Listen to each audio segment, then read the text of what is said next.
For coming out this afternoon. Hi everybody who is watching us online. So this is the first time that we've tried to do an in-store with customers and virtual thing at the same time. So thank you for helping us be guinea pigs.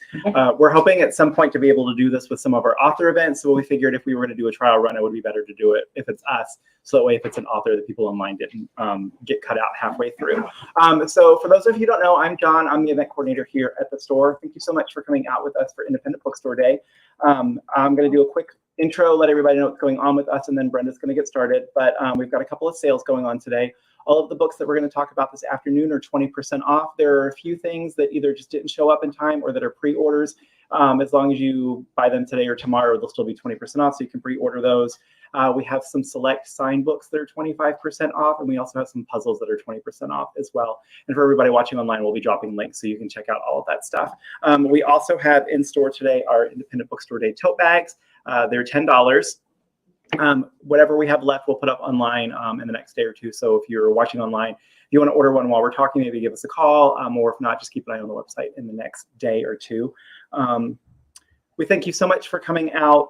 It's been a long 2 years doing virtual events and finally getting back to in-store stuff. So we're really happy to be able to do both. We've got a really great list of people coming through. Coming this week. Makatsu is going to be here Wednesday. Chris Haughty is going to be here Thursday, and Don Bentley is going to be here Saturday. And as we've been telling people, we're back to kind of trying to convince publishers that there is a need for authors to come visit. So if there's somebody that's coming through that you're interested in, please come see them or please pre-order books, because that's the way that we can let publishers know that that we still want to do in-store stuff as well as virtual. I think that's all I needed to mention for kind of intro stuff. As I mentioned, for all of you watching online, I'll drop a link for all of the sales and the titles that we're talking about. For those of you who are here, you've got your list. If anybody doesn't have a list, let us know and we will get you one. But I'm going to turn it over to Brenda, and she's going to get us started.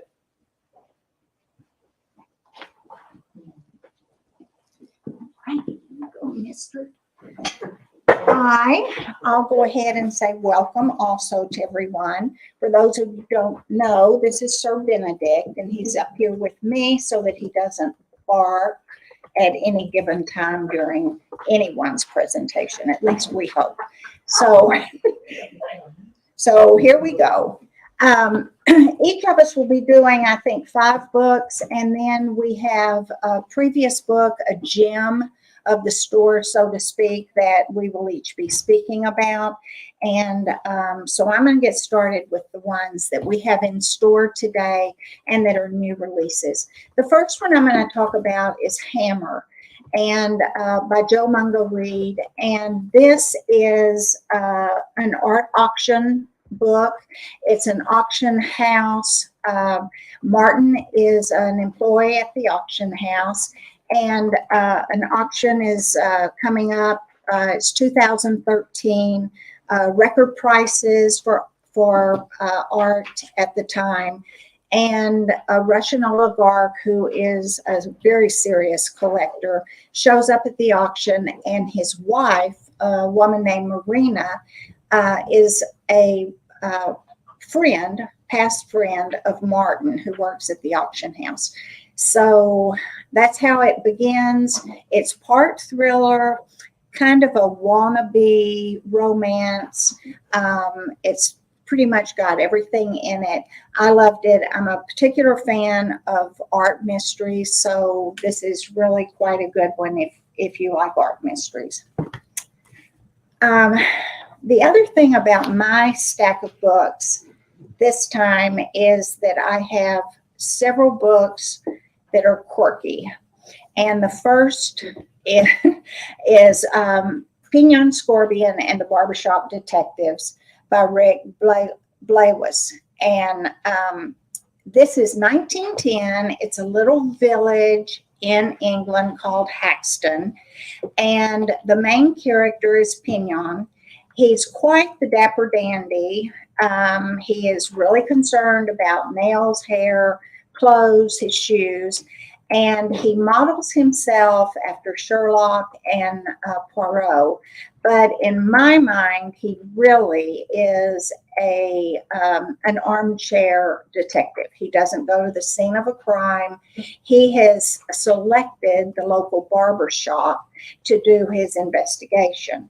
And he has called upon the two barbers, the shoe shine guy, a local journalist for one of the two papers, and eventually the pretty unmarried bookstore owner to help him solve these crimes. So when he wants to solve a crime, they close the barbershop, lock the door, and pull out a big table. Everybody sits around the table and they discuss the crime until it's solved. It's every character in the book has some quirk about them. The barber, the shoe shine guy, they all have got a quirk. And of course, he is quirky with his dress, his nails, his hair, how he investigates, etc. So it's just absolutely delightful. This next book I'm going to talk about is The Maid. I will say that generally speaking, if a book has got a little sticker or emblem on it that says it's been recommended by someone, I pass by.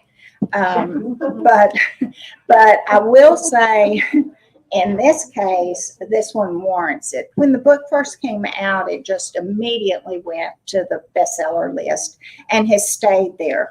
The book is called The Maid by Nita Prose. It's about a young woman named Molly Gray. She's 25. She's a maid at an exclusive hotel. And she is the best employee that the hotel has. She has Down syndrome, and she is absolutely obsessed with making sure her cart every day has the correct number of samples and toiletries, etc. She responds to other employees' comments in an in-kind way. They're not always kind to her, but she doesn't read their comments to her as being sarcastic or demeaning, and she always responds in a nice way. Through friendships in the hotel, or supposed friendships, she winds up finding herself charged with drug running, possession of a weapon, and eventually murder. So through her real friends at the hotel, they come to her aid, and it's just so charming. It too is a bit quirky. It is simply told, but there are moments where the humor is really, really delightful. So if you haven't read this, be sure and pick up a copy of it. The next book comes out, I think, on the 17th of May. This is called The Bloomsbury Girls by Natalie Jenner. Natalie wrote the Jane Austen Society a couple of years ago. Some of you may have read it. It was just absolutely delightful, as is this. This is set in 1950 in London. Three women, Vivian, Evie, and Grace, work at the Bloomsbury bookstore. The bookstore is over 100 years old. It's run by men, and they have a list on the wall of 51 unbreakable rules that the employees must follow, kind of like here. But anyway, Vivian, Evie, and Grace have been through the war now, and the war is over, and Vivian's fiance didn't come back from the war. Evie was turned down for a college position, which was given to a male, and Grace has to work at the bookstore to support her family. So they all have their own little stories going on. and are a bit resentful of the 51 unbreakable rules. But through the help of Daphne du Maurier, who comes for a signing, Orwell's wife, Blair, Guggenheim, and Doubleday, they realize that they too can break the mold of just being employees and set about their own way to kind of take over the bookstore. So if you were a big fan of the Jane Austen Society, and we sold so many copies of that book, it was just absolutely wonderful. I think you'll feel the same way about this. Very heartwarming. And we'll have signed copies of that one when it's released. And we'll have signed copies of that one when it's released. Okay, the next book I have is Night Shift by Alex Finley. This is about a murder that takes place 15 years prior in a small town in New Jersey. 4 employees are working at a Blockbuster video store. Someone comes in, shoots all of them, leaves them all for dead. One survives. So 15 years later, the exact same thing happens, except it's in an ice cream store. And again, there's 4 victims, one survives. In the first shooting, the suspect was the boyfriend of one of the employees. He left. No one knows where he is. He hasn't been seen or heard from for 15 years. Now we have a second murder, and the survivor, the lone survivor of the first murders, is Ella. And she is called to try to talk to Jesse, who is the second murder survivor. And of course, we also are going to have the brother of the original suspect, who never felt like his brother was guilty of the crime. And we have an FBI agent called Sarah Keller, who has to put all of this to rest. So it's really fast-paced. It kind of grips you from the get-go, and it doesn't let you go. It's a very, very good thriller, but it's really kind of, I can't get up and go to bed. I can't get up and go to work. I just need to continue to sit here and read this book. It'll hook you from the get-go. The last thing I'm going to talk about is my gem of this bunch of books, and it's called The Chalk Circle Man by a woman named Fred Vargas. It's the first of a series of maybe 15 books that she's done featuring a police commissioner by the name of Adamsberg. And these books are set in Paris. And Adamsberg is quite the genius. His subordinates don't understand how he gets results for crimes. He just does. But he is very unorthodox. And what has happened in the first book is that all over Paris in the middle of the night, someone is drawing a chalk circle around an object. It could be cigarette butts. It could be a doll's head. It could be a pigeon's foot. It doesn't matter what it is, but it's not just happening in one area of Paris. It's all over Paris. And so his thought is that the crime is going to escalate. The papers are kind of making a joke of it. Psychiatrists are just kind of poo-pooing it. And he believes that the crime is going to escalate. And it does. A woman is found with her throat slit, but she has a chalk circle drawn around her.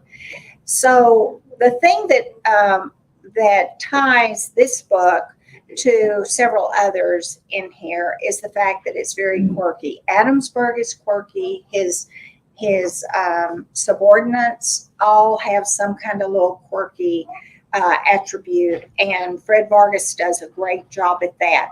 I think any of these little books that I've mentioned today that tend to have a little quirk to them, if you think Sophie Hanoff, who did The Awkward Squad, Christopher Fowler, who does the Bryant and Maid novels, any of those just have a little quirky aspect to them. So I think that finishes my list, and I've put the dog to sleep. So, so I'm going to get up, and I think Rebecca is going to take my place. We do not have the Chalk Circle Man in stock today. Yeah, we've got them on the way. But they're on the way. Yeah. Okay. Thank you.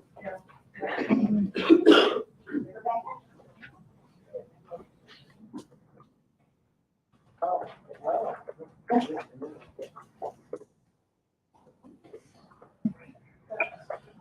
right. Okay, my first pick is my gem from In the Store, which is Chris Fortey's Deep State. The third book in this series is actually coming out on Tuesday. He will be here on Thursday to sign. So I read this one earlier this year after John had told me about the third one coming, and I picked it up, and his character, Haley Jill, is probably one of the best female characters I have read for quite a while. She is an ex-military fighter. She now works as an intern in the White House, and she finds herself embroiled in the middle of a fight that she did not see coming. And it's just, it hooked me. His writing style is very different from any other authors that I read, and I really, really enjoyed it. And I've read all of them now, and I'm so excited about selling this one now. It's really well written. I love his character. And it was so good. It had me pulled right in, and I was into it, so fully invested. And he will be here on Thursday with the third one in the series. I highly recommend. So my second choice is Harlan Coben, The Match. This is the sequel to The Boy in the Woods. And in this one, Wilde has decided that he wants to find out where he came from. He wants to know how he ended up in those woods, who was his family, how did he find himself in that situation. So he does one of those DNA online things in like an Ancestry or whatever, and he gets matched to somebody. But whilst he's being matched to this person, he also finds himself in the sights of a killer. And I really enjoyed the Boy from the Woods, but I loved this one. I love Harlan Coben. I haven't read anything from him that I have not loved, and I highly, highly recommend, if you read the first one, that you really do need to give this one a read.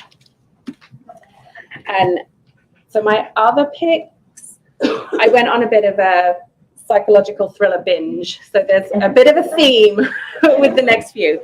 So my next one is the new Janelle Brown, I'll Be You.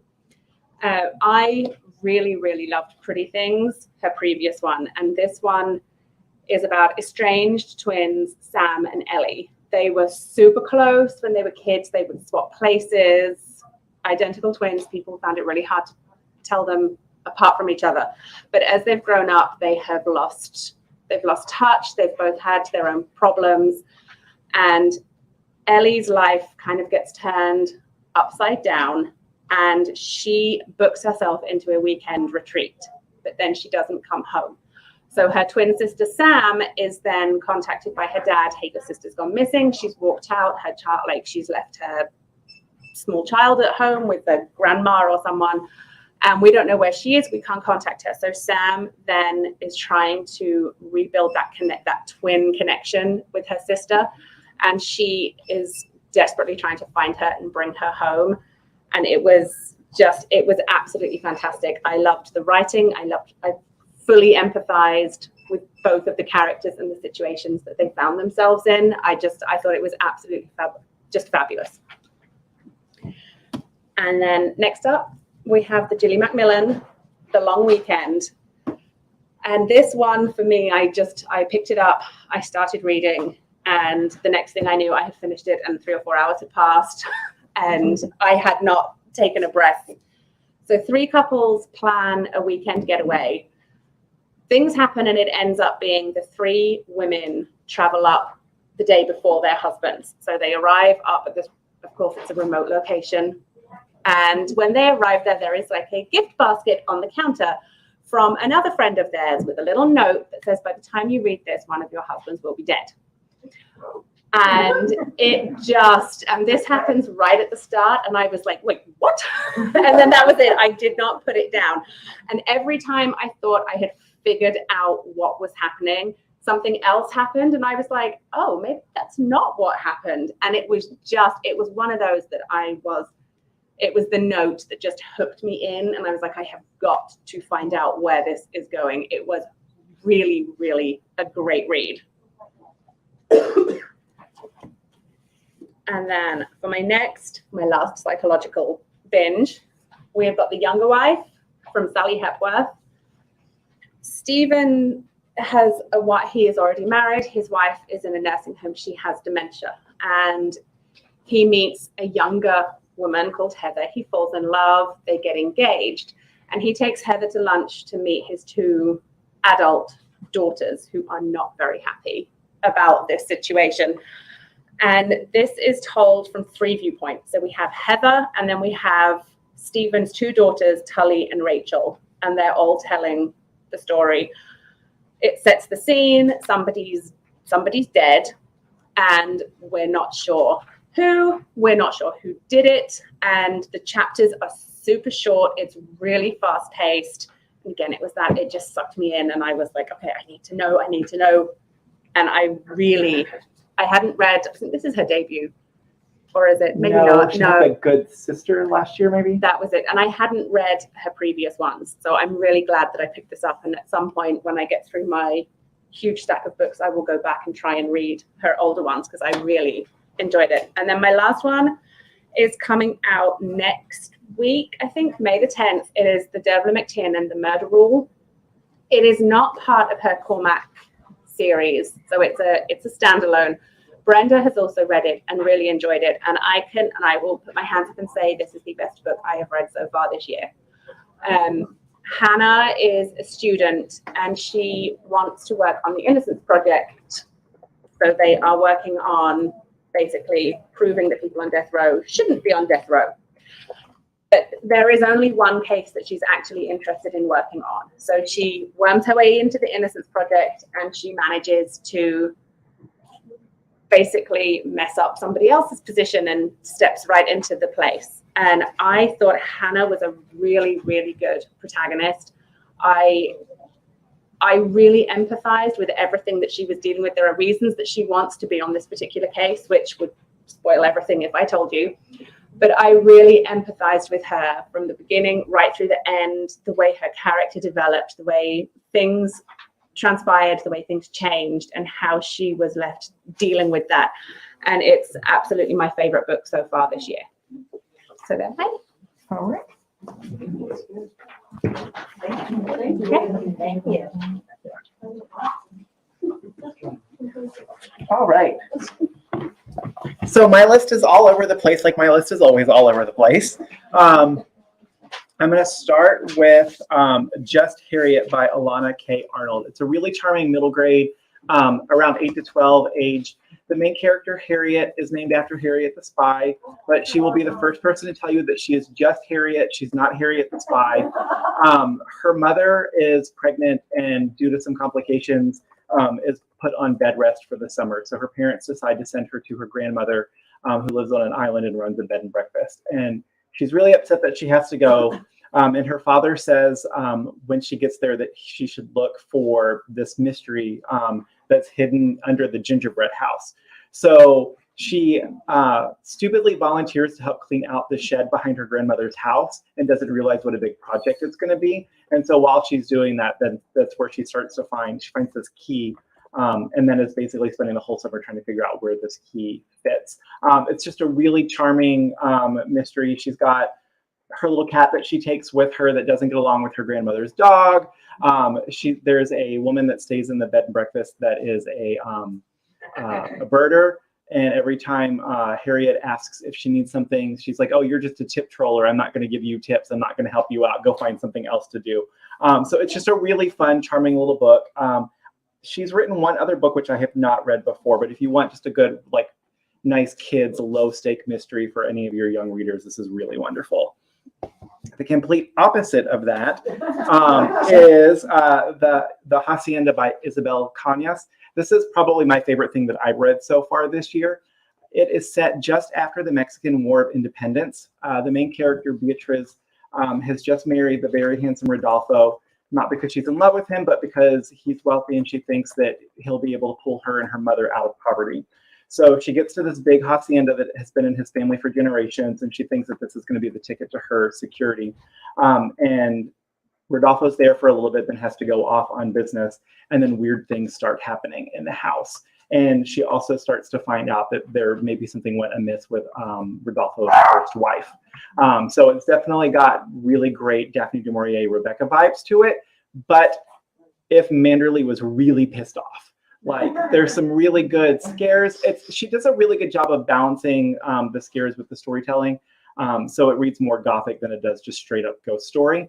If any of you guys read Simone St. James's earlier books when she was writing the interwar period ghost stories, it really had that feel to it. It's also gotten a lot of comparisons to Silvia Moreno Garcia's Mexican Gothic, which I think some of the comparisons might just be both because they're both set in Mexico. But if you like Mexican Gothic, I think you'll really like the Gothic vibe of this one too. So like I said, it's my favorite thing that's come out this year. Again, bouncing to the complete opposite end of the spectrum. The Murder of Mr. Wickham by Claudia Gray. It is a Jane Austen pastiche. So Emma is hosting a house party over the summer for almost all of Jane Austen's characters. And the first night they're there at dinner and Mr. Wickham shows up and ruffles a lot of feathers as he has caused scandal with this investment scheme that he has been trying to run. And by the end of that first night, he's found murdered in his room. Almost everybody in the house has a motive for wanting to kill him. And the police are not really doing a really quick job of trying to figure out who has done this. So Juliet Tilney and Jonathan Darcy decide to team up. They're the youngest two in the house. They're like 17 or 18 years old. And they decide that they are going to be the ones that are going to solve this mystery.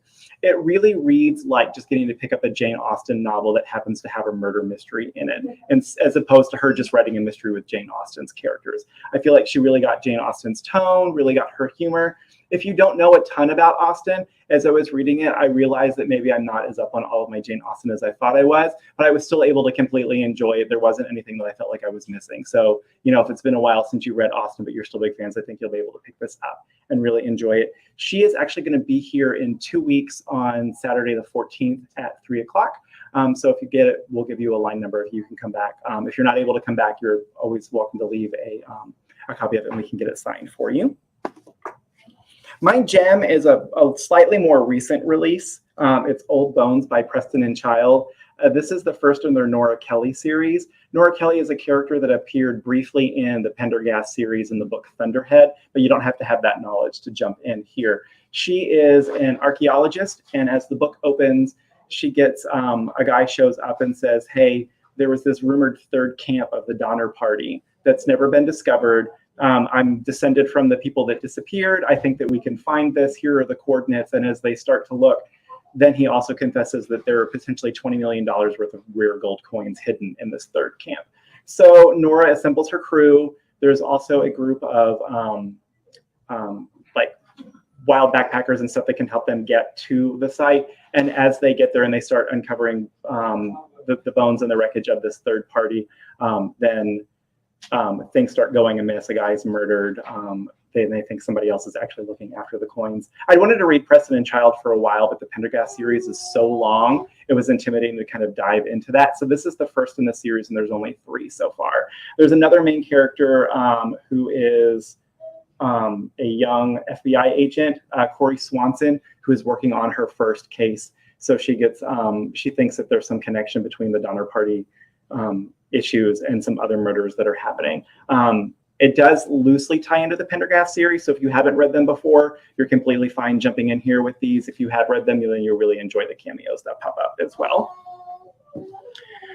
Next up, I have Knit or Die Trying by Allie Pleiter. So this is the second in her series. The first one was a pick for our Murder by the Box subscription service. So if you guys aren't familiar with that, we have 3 different subscriptions. We've got a Best of the Month where we pick a hardcover that we're really excited about. We've got a Crime Fiction Legends where we pick 2 classic mysteries, or we have a Cozy of the Month. So this was one of the Cozies of the Month for like last June or July. This is the second book in the series, and she's actually going to be here on Friday, May 20th to sign. So the main character, Libby Beckett, owns a yarn shop in Maryland. I really like the way that she writes about the art of knitting, the way that she talks about like the colors of the yarn and stuff that she uses. It was really vivid, and she also, like most cozy mysteries, has a really great kind of secondary cast that help her solve the mystery. So if you're looking for a good craft related cozy, I highly recommend that one. And then the last up is also kind of a gem. It's Fade Out by Joseph Hansen, and this was one of our Crime Fiction Legends picks for last month. This is the 50th anniversary of it. It was originally published 50 years ago, and as it says here on the back, published 50 years ago at a time when being gay was illegal in 49 out of 50 states. Joseph Hansen's first David Brandstetter novel shattered stereotypes and redefined the private eye novel as we know it. When these were published, they got really great blurbs from Lawrence Block, Peter Robinson. In 1992, Joseph Hansen was given the Lifetime Achievement Award by the Private Eye Writers Association of America. So the main character, as I said, is Dave Brandstetter. He is working as an insurance investigator, and as the book opens, he's investigating the murder or the rumored death of this well-known radio personality in a small town in California. They never recovered the body, so he is not really sure whether this person is dead or not. So the company that he works for is his father's. So he's trying to figure out whether this guy is really dead or whether or not they're just trying to fleece his father's life insurance company out of money. Really good. They're not hard-boiled, but he definitely gets that kind of grisly PI who's had kind of a rough go of it in the past. He lost his partner 20 years ago, so that's sort of the damage that he's trying to get over and get on with his life. But they are, Syndicate Books is reprinting all of them. This is the first one that's just come out, and they're going to be doing one in the series every couple of months. And it's a nice long-running series, too. Joseph Hansen actually died in 2004, and they talk a little bit about, it's got an intro by Michael Nava, and he talks a little bit about Joseph Hansen's writing history and stuff. So if you do pick up a copy, definitely read the introduction too, because it's really fascinating. So those are all of mine. Sally is up next.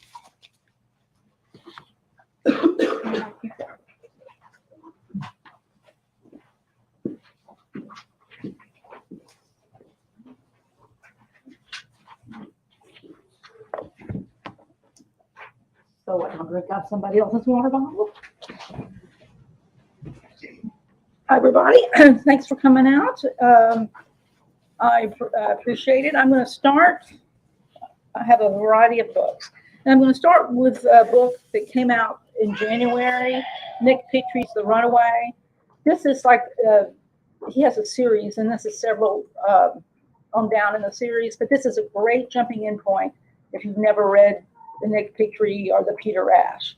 Peter Rash is his main character, who is a soldier who came home from Afghanistan and has some just some issues. But this is several books down the road. He's getting a little bit better, and this is the first Peter Rash that has been told from 2 points of view.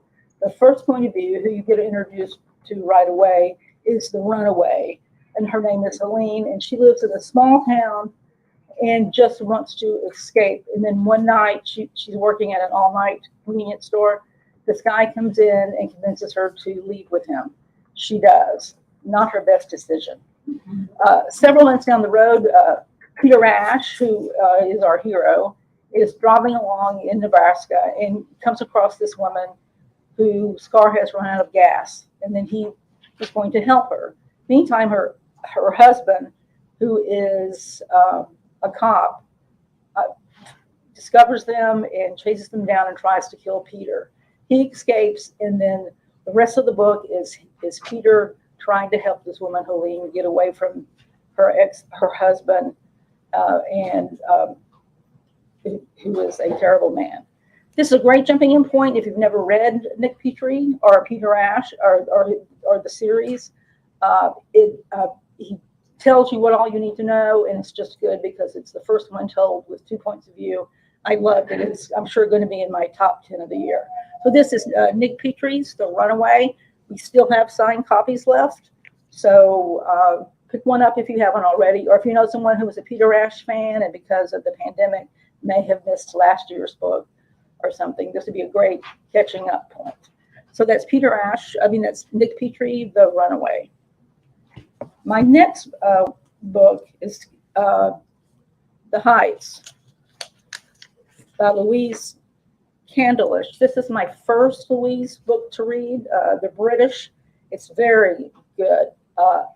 It is ultimately a book about revenge, a mother's love combined with revenge. The book opens with Helen Saint at a client. She is a lighting consultant, and she is at a client's home and looks across the way to this apartment building and sees a man standing on a terrace that she is sure is dead because she and her ex-husband contracted him to be killed 2 years ago. And so she sees him alive.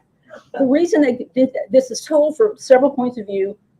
Ellen's point of view, a view from a journalist, because she's in this writing group, and her story seems very similar.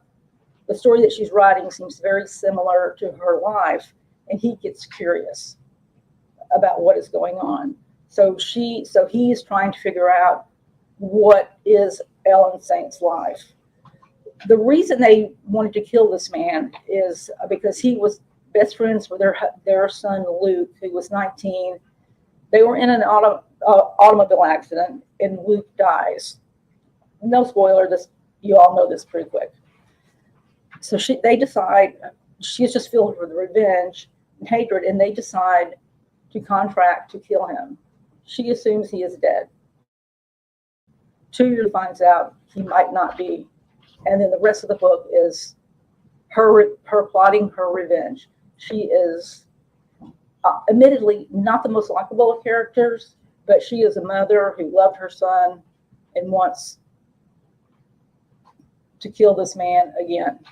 I loved it. It's a page turner, very suspenseful. This is my first Louise book to read. I'm sure I'll read some more. Be sure and pick it up. It was just a great read, and I think you'll really enjoy it.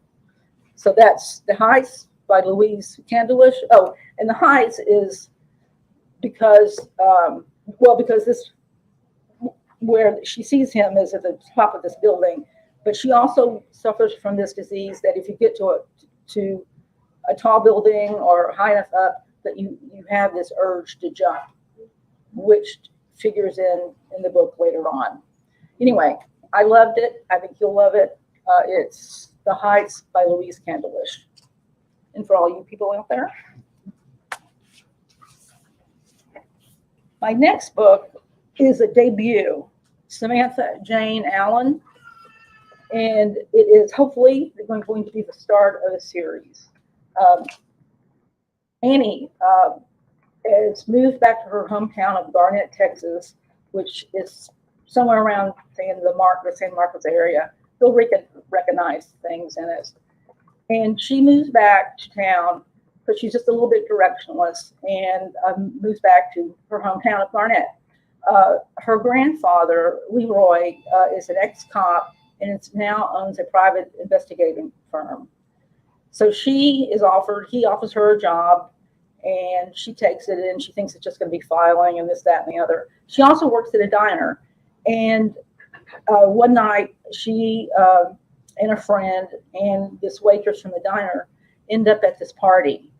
And the next day, the woman, Victoria, the waitress, is missing and then found dead.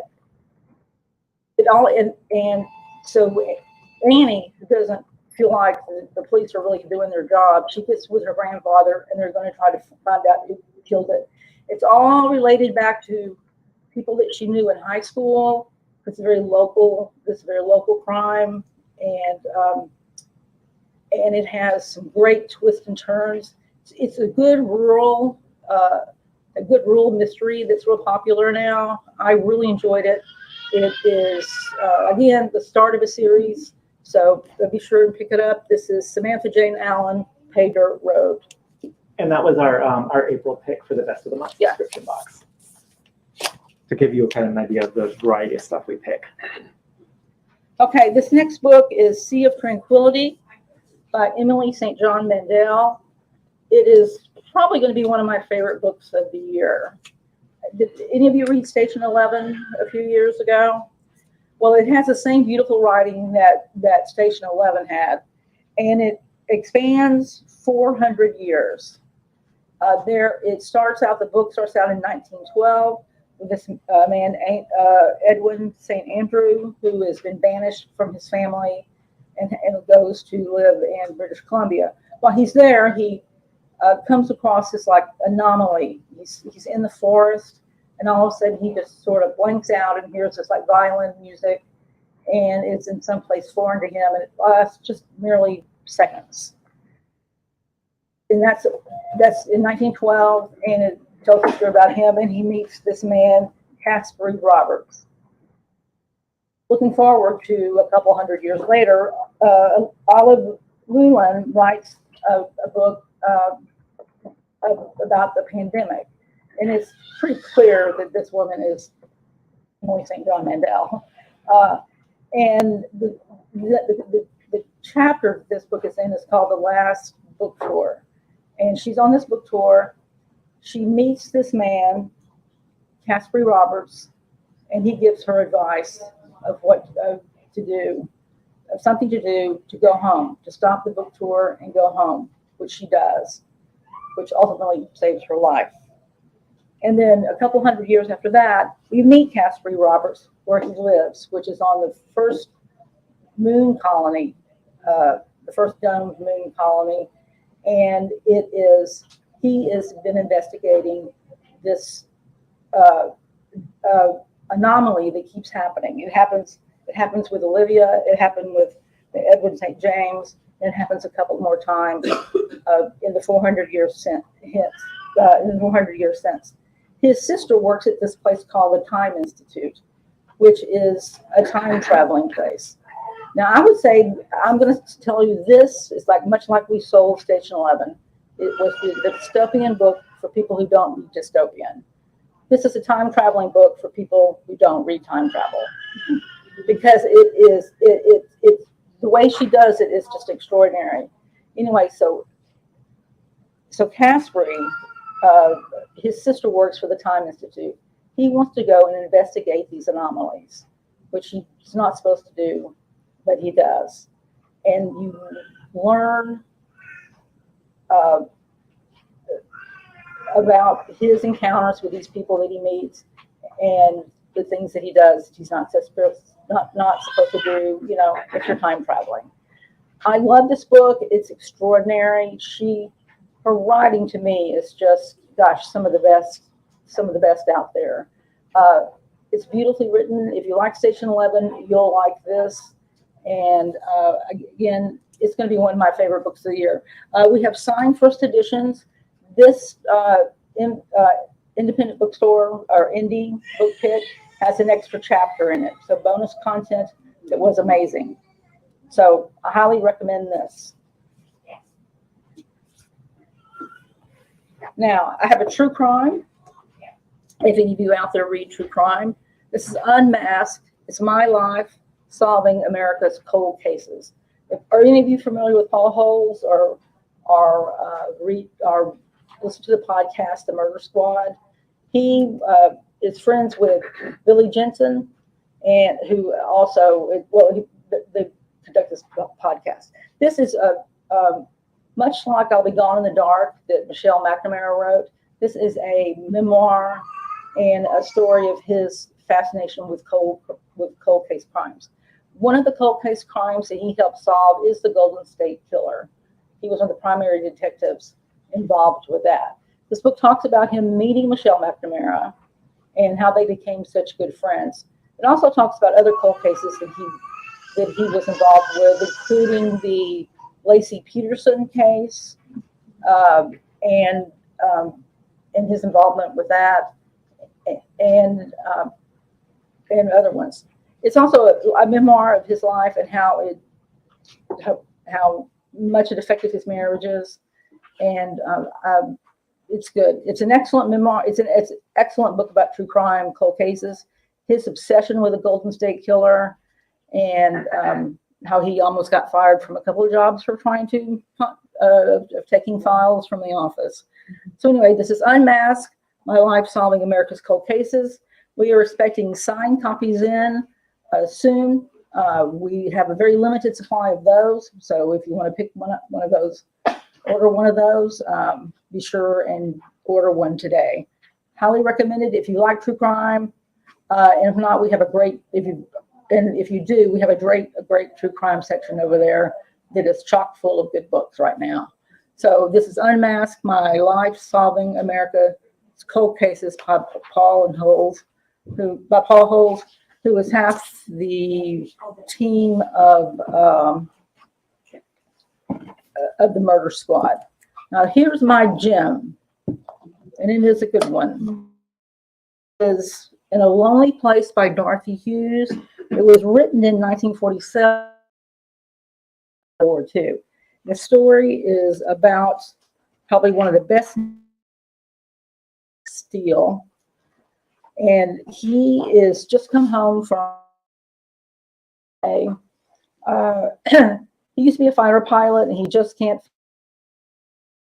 He's jobless, and he finds his friend Burb and goes to his house one night, and they visit, and he finds out he's a detective of LAPD, which is really not in his plans at all. But he's trying to solve a series of cases of women being killed. Rex is that person, and he does not know that. Most of this, Burb does not know that. Most of the story is told from the point of view in Dex's mind. It is one of the first books told with the serial killer's point of view. The two heroes of the story are Burb's wife Sylvia and the woman that Dex falls in love with, Lauren, who lives in his apartment complex.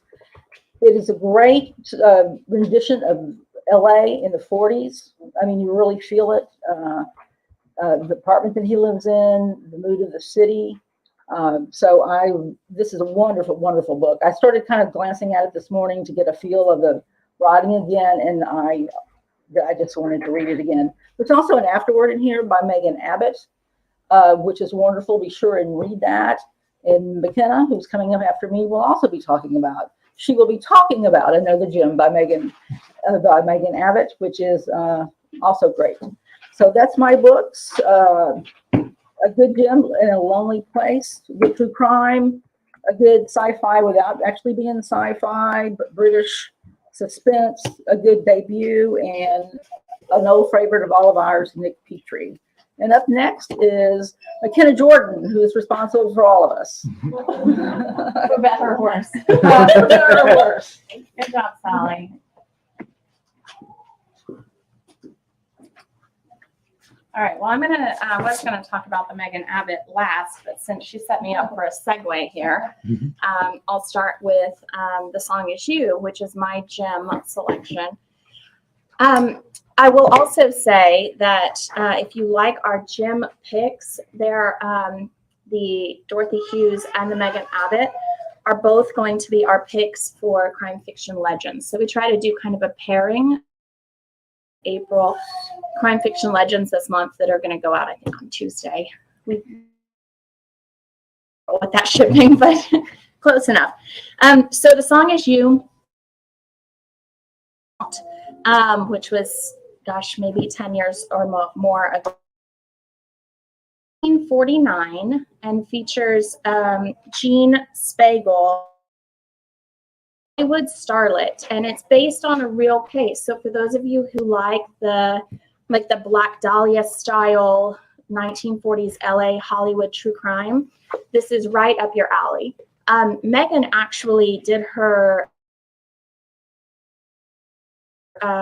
doctoral dissertation in hard-boiled fiction and film noir, and her first couple books, Die a Little, The Song Is You, and then a novella that was published, Queen Pin, are all in that hard-boiled down these dark streets style, and they are phenomenal. Like, she gets the tone, she gets the writing.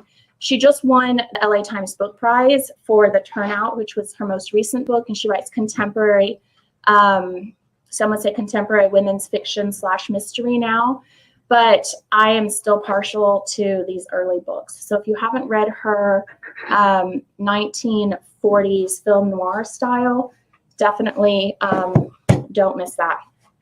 I also, this is not on the list and it's not on sale, but I want to mention for those of you who are children's fiction fans, right behind me, we have this display. They've just reprinted all the Enid Blyton books, which I have talked and John has talked to hundreds of authors over the past 2 years virtually. And when we ask, who made you want to be a writer? What books did you read in your formative years?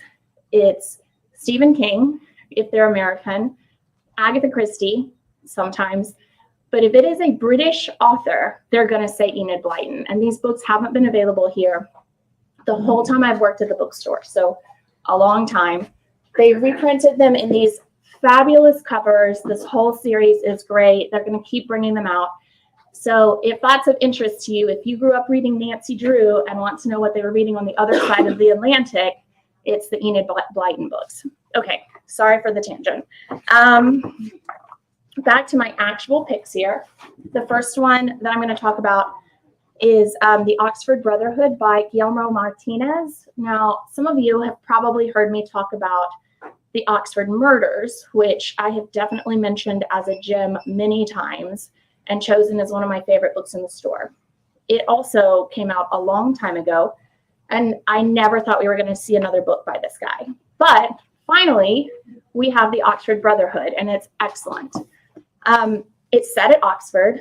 There are a few of the same characters. Oh, John, I forgot the camera. Here we go. The Oxford Brotherhood.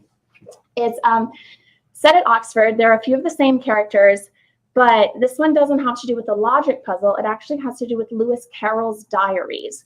And the Brotherhood are a group at Oxford who are researching those diaries so they can publish the definitive Lewis Carroll diary. However, when a professor hires someone to help out with the process, that person realizes that there are some pages missing. And once that comes out, there's some unusual mail sent to the Brotherhood. Murders might start taking place, as is wont to happen. And it just goes from there. The main character, or one of them, is G, the letter G, who is a mathematics student at Oxford, just like we had a main character in Oxford Murders who was a math student at Oxford. I think these are great, great books. I'm so glad that we got another one by him. I love them. If you like British mysteries, they're very smart. They're very well written. This one has to do with Lewis Carroll, who of course wrote Alice in Wonderland, and the real life inspiration for Alice, who was Alice Liddell. So there's that. Then my next pick is Under Lock and Skeleton Key by Gigi Pandian. This is for those of you out there who want a good, classic, golden age style locked room mystery with a lot of charm. It's more on the cozy side. It's American. It's going to be the first in a series featuring Tempest Raj. And Tempest has had an accident and her career's not going great. And so she returns to her family home to have lots of amazing Indian food cooked by her grandfather, and reluctantly winds up working at her dad's construction company, which is the Secret Staircase construction company. Now, that is a construction company that I think all of us as mystery readers would love, because he builds sliding bookcases and like intricate old-fashioned locks and, you know, reading nooks, tree houses, kind of the fun, quirky things that we all wish we had. But when she goes out onto the latest job, there is her stage double is found dead inside a wall that's supposedly been sealed for hundreds of years. So 2 issues. How did it get there? And is someone after Tempest? This is, I mean, you can't do better than a book that's got lots of great food, lots of great plotting, lots of great characters. We love Gigi. She's written a series for years that John's a big fan of. So I'm really glad that she's doing this new series. And Dean has read it and loved it also. Anyway, highly recommend it. Next up, we're going to go historical for a minute. These are actually a little lighter than my normal fare. I don't know, but whatever.